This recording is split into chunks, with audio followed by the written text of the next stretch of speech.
City Learners TV. Learning made simple. Welcome back to class. This is City Learners TV. In this class, we are going to be looking at lowest common multiple.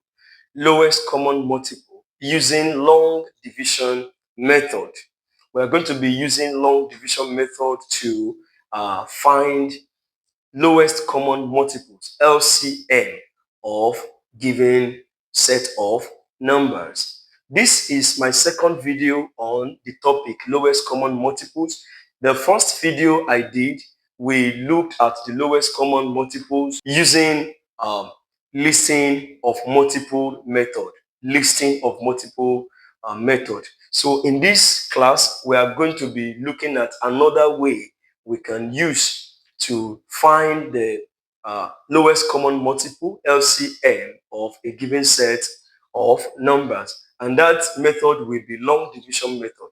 But this class is going to be two classes. I'm going to split this video into two. This first part of the class, I want to explain the concept of factors, prime numbers, and prime factors. These three concepts are very important for better and easy understanding, of lowest common multiples.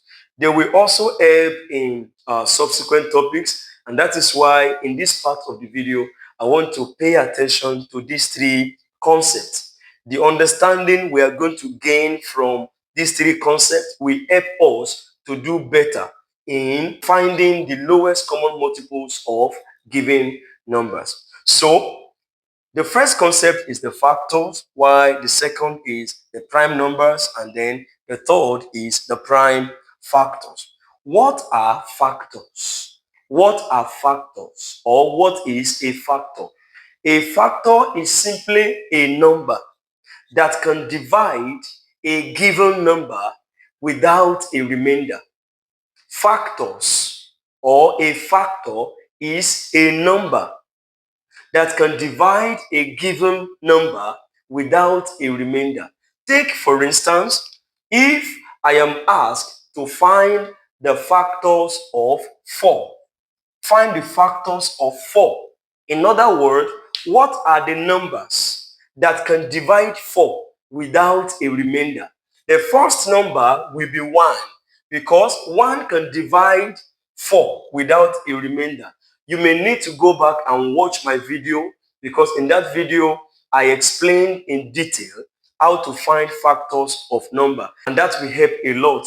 Okay? 2 also is a factor of 4. Why? Because 2 can divide 4 without a remainder, and 4 itself is a factor of 4, because 4 can divide 4 without a remainder. Therefore, we can say that 1, 2, and 4 are factors of 4, in that they can divide 4 without a remainder.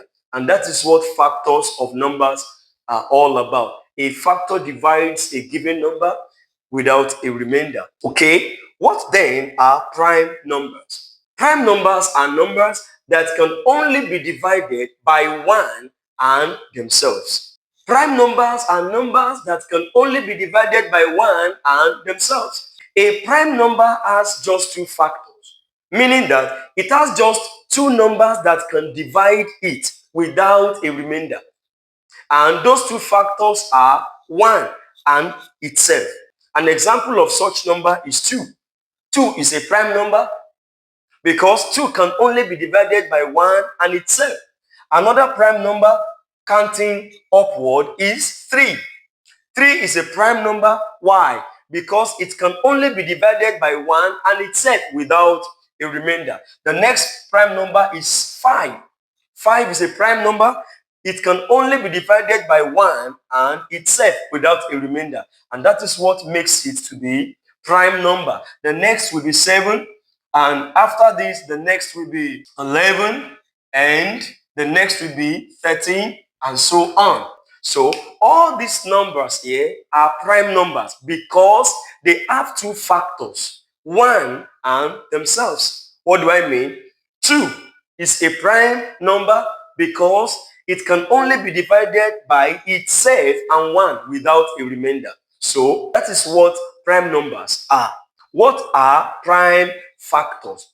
Prime factors are prime numbers that can divide a given number without a remainder. Prime factors are prime numbers that can divide a given number without a remainder. They are closely related to prime numbers. The difference is just that prime factors are the prime numbers that can divide another number without a remainder. They are factors in the sense that they can divide into a given number without a remainder, and they are prime because they can only be divided by themselves and 1. So prime factors are those numbers that are prime numbers but can divide into another number without a remainder. And we have a whole lot of their list. I'm going to post the list of prime numbers and prime factors, as many as I can, on the screen for better understanding. So